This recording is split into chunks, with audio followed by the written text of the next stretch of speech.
Windows users can remove Microsoft Store and Bing from their PCs, but only in these countries. Windows 11 has got some big changes in design and new AI features, but some of the annoying parts of Microsoft apps persist.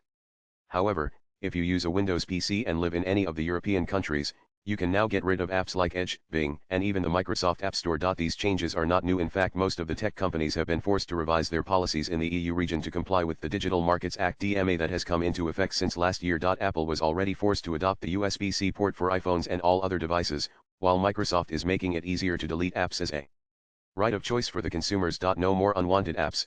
Microsoft. The biggest takeaway of the DMA ruling is that companies have to give users the choice about which apps they want and which they want to remove. Microsoft preloads Windows 11 PCs with apps like Edge, Bing, and the Microsoft App Store, which can now be removed from the machine if you don't want it. The uninstall option does not work everywhere, and is only applicable if you reside in EU countries.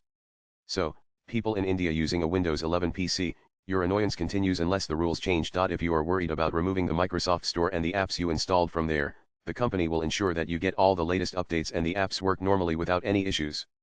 You can always reinstall the store and use its features if needed. The benefit of removing Bing and Edge is that Microsoft will not push the constant reminder of making them your default search and web apps for the system. How to remove Edge and Bing from Windows 11 PC. Microsoft gives you two options to delete any app, and the same applies for these pre-installed apps from the company. And the other way is to swipe left for next video. And these measures are also available on Apple platforms, letting you choose other default apps rather than use Safari or Apple Music as the standard apps. Latest blogs.